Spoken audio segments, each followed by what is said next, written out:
Welcome to the Spirit in Mind broadcast with your hosts, Bishop C. Guy Robinson and Dr. Jonathan Shepard, where we explore faith and mental health perspectives on current affairs. Let's get into today's discussion with the Spirit in Mind. Well, hello everyone, and welcome to Spirit in Mind, where we discuss current affairs with faith and mental health perspectives. I'm Bishop Guy Robinson, and I'm excited about this time to share with you today. And so is my colleague and co-host, Dr. Shepard. Hello, Dr. Shepard. Hey, Bishop. How are you, sir? Doing well, doing well. How's your week been? Week has been great. Lots going on over here in the Shepherd camp, but all good things. Time of transitions. Want to celebrate also those mothers who are out there. This is Mother's Day weekend, and so we are so happy that the Lord allowed mothers to take place on earth so that we could be here. Absolutely, absolutely. Happy Mother's Day weekend to everyone. And even to those for whom this is a challenging time, we're praying for and with you. That's one of the reasons we do Spirit in Mind, to be an encouragement to those who are going through. In fact, we'll be talking about some of that today. It applies to our subject matter. But we thank you for connection. Hey, would you do us a favor? Would you let someone know that it's time for Spirit in Mind? Shoot them a text, send them an email, make a phone call. Let them know that if they're in the car, they can turn to Praise 106 and join us live. If you have access to streaming venues, you can join us now. And we want to get you ready to call in. Our call-in number is 443-380-2803. We're going to be starting our topic of conversation in just a few moments. And so you can write this number down to be ready when it is time to call in at 443-380-2803. Dr. Shepard is going to talk about some other ways that we can stay connected. Absolutely. We want you to stay connected to us. It's so important that we do that in this time and in this season that we are in. You can always look us up. And when I say always, I really do mean always. Look up Bishop C. Guy Robinson at the various platforms that he has. You can email Bishop, those who are on our social media platforms. You see right there the exact Gmail address. You can look him up on Facebook, Instagram, CGR Ministries. It will bless you if you go ahead and like and share and be able to subscribe to even YouTube channel where Bishop. You can also look at the various things that he has to offer, books. He also is a pastor. You can find him at the Tabernacle, 2100, I believe, West Baltimore, 10 a.m. services. So you can always go over there and listen to Bishop. And then you can find me if you are in need of direct care services. That's one of the major reasons why I put my information out. So many people listen to the show and say, I need to follow up, Dr. Shepard. So please make sure that you reach out to me. I'm also on Facebook, Instagram, and that's at Dr. Jonathan Shepard, or shortened Dr. J. Shep. You can find me at one of those, or you can also hit me up at my current employer at Hope Health Systems, and I'll gladly help you to direct you to get in that right place for those direct care services. Also, don't forget, we do have a Spirit in Mind Facebook and Instagram and YouTube page. So go there, subscribe to us. So every time we hit the airwaves, you will know when we are on. Yes, indeed. And we're excited about all these different ways that you can connect with Spirit in Mind. So please reach out to us, stay connected, because there's power in connection. And again, you can join us. The call-in number. We're excited about this new feature that we can have dialogue right here live. You can call in at 443-380-2803. 2803 and be live on Spirit in Mind. If you're streaming, you could, of course, relate to us in the chat line. We are grateful for Minister Kat Henderson, who's our Yes. engineer, and all that she does. So we are monitoring our chat line. We see you, Cynthia Hackshaw and Charlotte Green, Kiera, and Angela Pinckney is driving. All right, and listening live to Spirit in Mind. That's what we are here for. We love the interaction and the dialogue. So listen, let's jump in. We've been talking about our understanding and realization that we are living in stressful times. That there are a lot of distressing events and circumstances, and of course, we've been talking about distress on a continuum. And when our hearts get overwhelmed, and when life is overwhelming, and when circumstances are seem to be overpowering our coping faculties a little bit, and there's help and there is hope. And so Dr. Shepard is going to bring us up to date, and then we'll continue to build from there as we talk about managing in these stressful times. Absolutely. And so we just wanted to reiterate the different types of stress, and we're going to get right into what's happening even this weekend with Mother's Day. We've talked about acute stress, we talked about episodic acute stress, and then we talked about chronic stress. And really, Bishop, we just want to dive right into it. So many people this particular weekend, even as I am treating people, have said, I'm not looking forward to this weekend. They come into the office, they might be smiling, happy, even in the lobby area. When they get back to my office, I'm just depressed, Dr. Shepard. I just don't want to face Mother's Day because remembering that their mother is no longer here on earth. And that can be such a sad and somber occasion for so many people. And I've been really thinking about that, Bishop, just about grief, and how grief adds to our stress. Yes, yes, The two are connected. And so we know where we're at as far as stress management. And so some people today, even as you're preparing for your Mother's Day dinner or however your family decides to celebrate tomorrow, so many people have so many different mixed emotions, and it's adding on to the stress. Here in Baltimore right now, it's currently raining. And when you're already stressed about thinking about the loss, and now you had weather, and so, Bishop, I would even predict that we may see some more accidents because people are just stressed out. They're not thinking as clearly as they normally would because of the different emotions. And so I can almost imagine, and that's what I want you to call into the show today. yeah, If that is you, come on, we want to hear from you. We want to share with you because we want to help clear that air, Bishop. So even if it's an acute, stressful situation that you're going through, or episodic, where like in my field in medicine, it's pretty much a stressful day each day. You have to learn how to manage that stress and or chronic stress. And when I use that word manage, it really applies to grief too. yeah. Because I was thinking today, Bishop, does grief have an expiration date? You know, I was just wondering about that. Is there? And I don't know, Bishop might have an answer for that. Give a little time here, but I've been trying to answer that question. Does grief have an expiration date? I remember what it says over in Psalms that weeping may endure for a night. And people, quote that. But I just wonder. I just wonder. This grief, because let me tell you, people are really thinking about that this weekend and other significant holidays. Does grief have an expiration date? And I think that will help us in learning how to manage our stress. So I'll leave it right there, Bishop. Oh no, that's good, Dr. Shepard.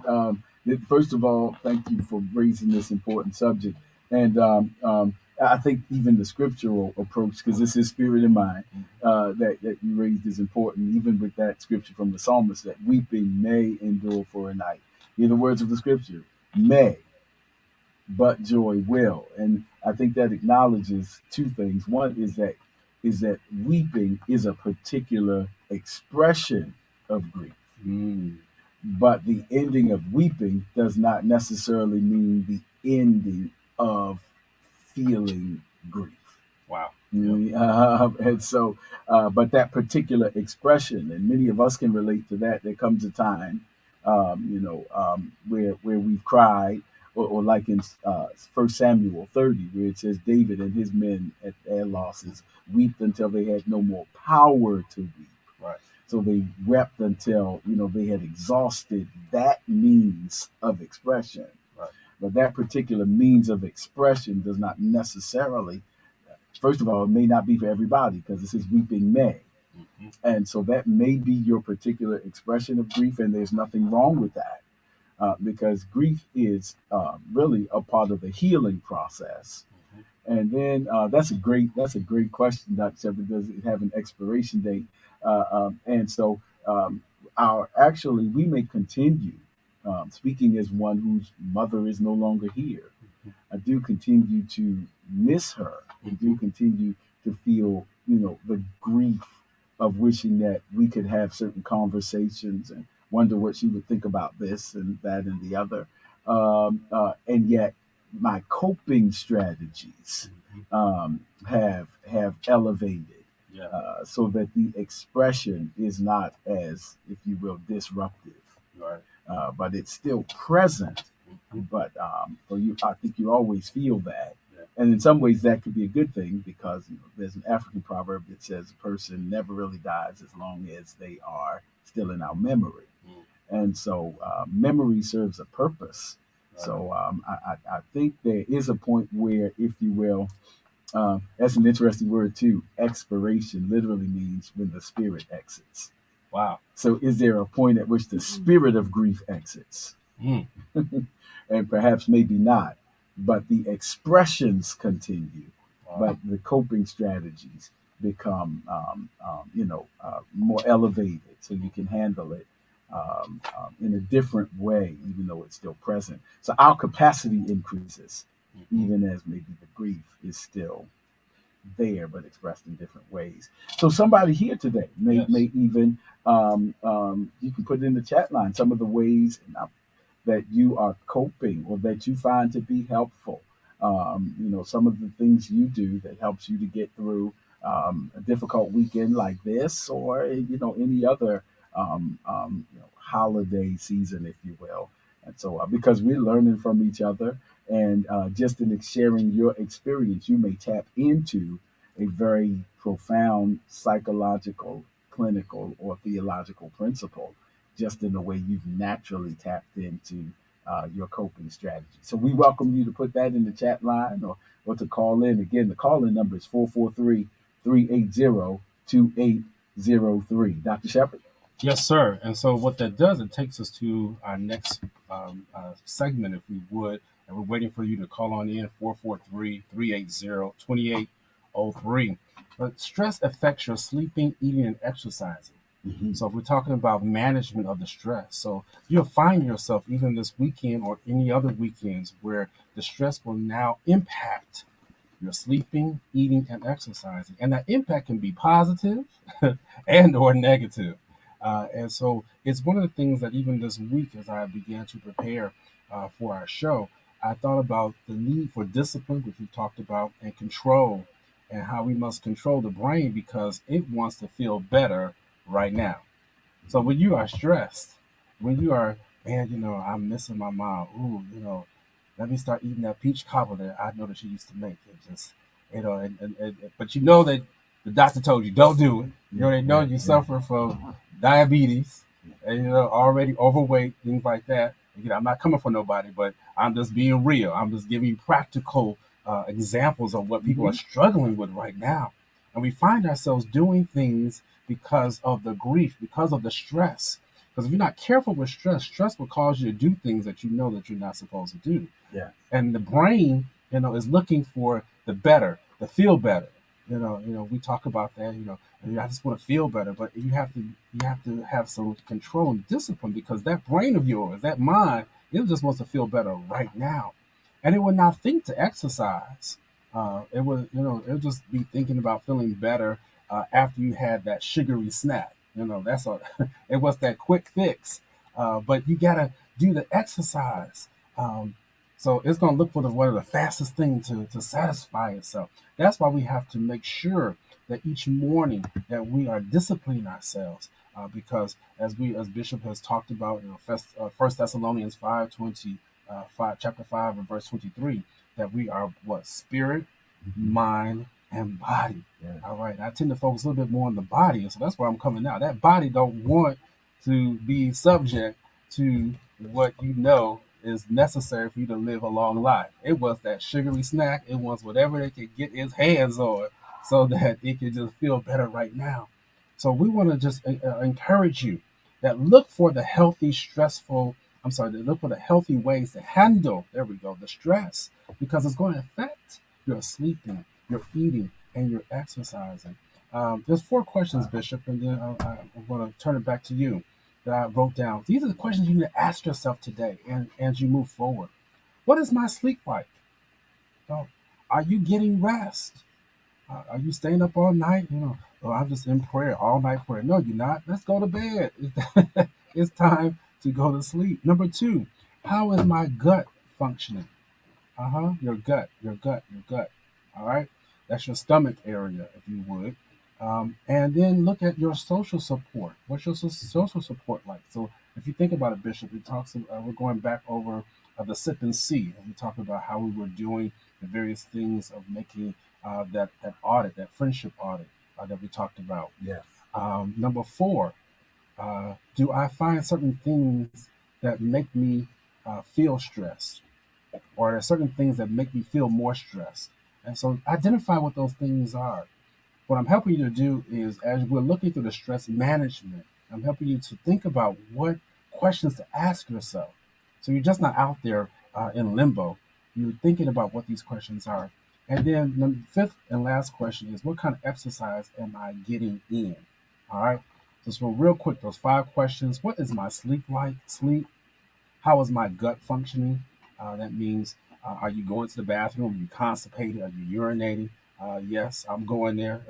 That's what I do as a as a physician. We need to know, because if you're not expelling out, a lot of y'all are just stocked up, and that's going to cause you to have even high blood pressure. Yes, it will. Number three, I'm gonna leave that one alone, Bishop. Number three, what is my social support like? Number four, what are the things that make me feel more stressed?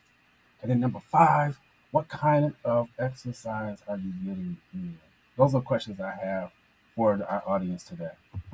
Oh, no. And they are very relevant questions, Dr. Shepard. And we have to address those because, as you said, the beings, according to First Thessalonians, of spirit, mind, soul, and body. And those three, aren't overly compartmentalized, but they really affect each other. And so psychosomatic and situations are really true, and spiritual, psychosomatic. And so we have to address all of it because one could be indicative of another, because they can be co-occurring and even affecting each other. So these are pivotal questions to ask ourselves.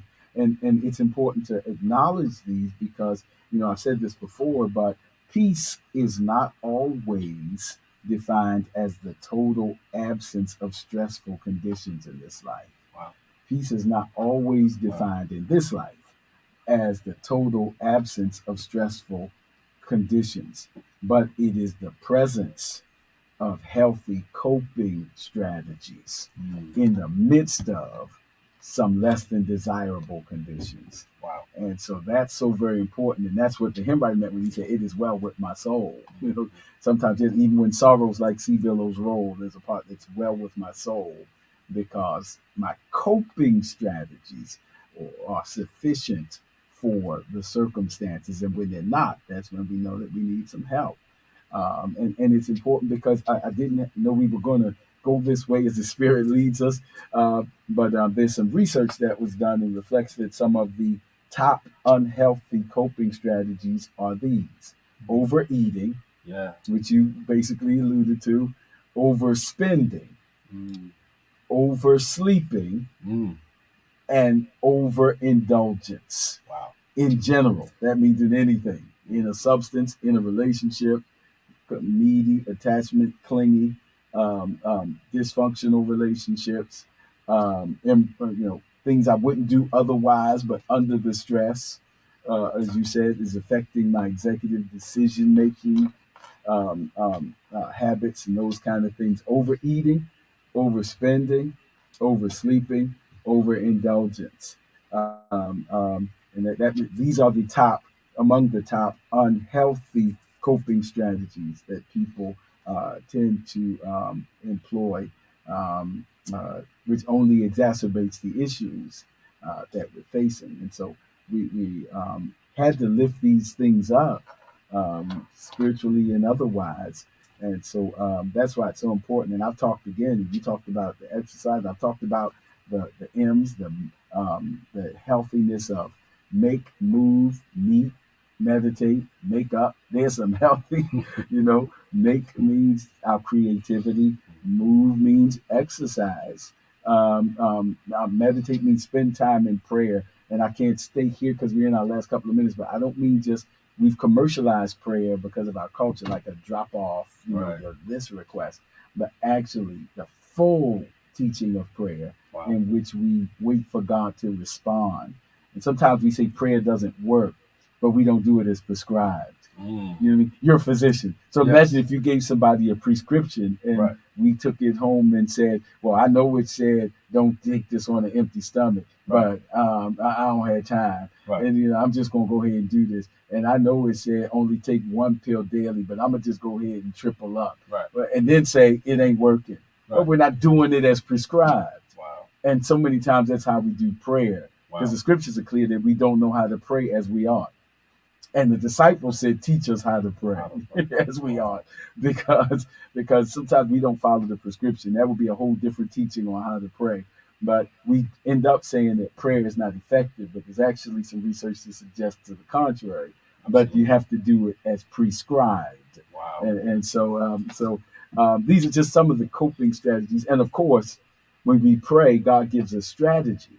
And part of that strategy might be go to see a therapist, go to get direct services, go talk to your pastor, get up and go to church. The same God who said, get up and go to the potter's house, I'll give you some more revelation. Get up, go wash in the pool, those kind of things. That's strategy. Put your net on the right side of the ship. That's all strategy that comes from spending that time with God. And so it gives us healthy coping strategies. Dr. Shepard, I know we only got about a minute left, so Yeah, please take us out. and Bishop, and that is so true. So thank you regarding that example regarding prescriptions, because when you have received the prescribed solution, if you would, you have to be consistent with it. Yes. I think that is one of the major reasons why people do not have the full effects, and that could be natural or spiritual. So they may have prayed, or I prayed, during the month of January, we were consecrated, and then you dropped it off in February.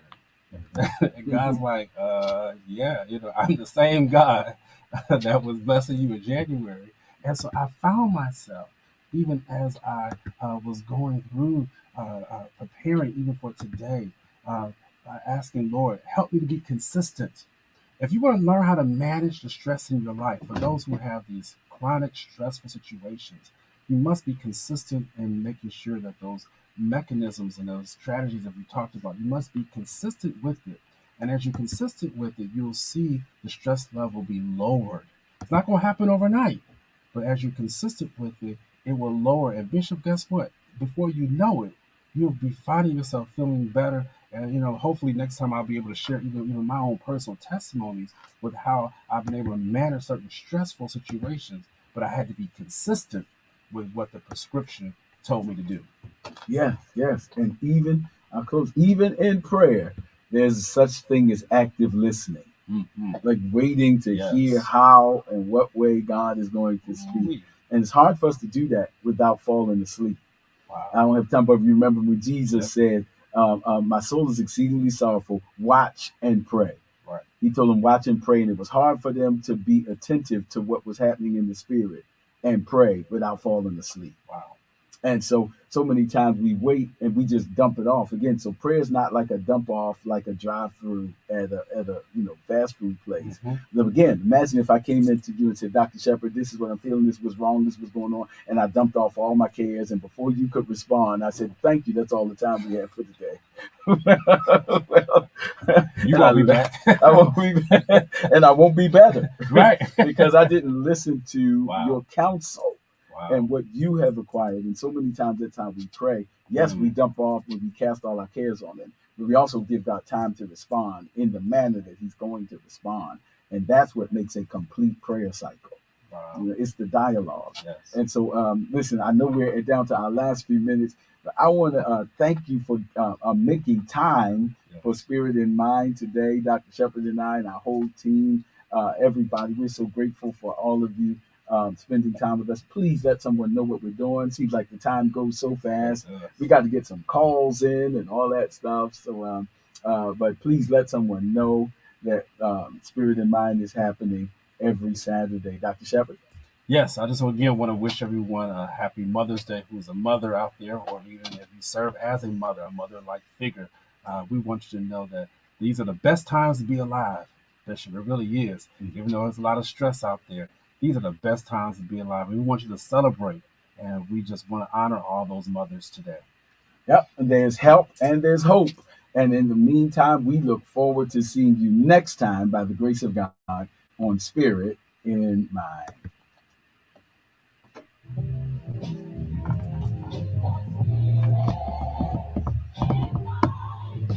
Don't forget to follow us on social media. We're on Facebook at Spirit in Mind, and we're also on Instagram at Spirit in Mind Live. Join us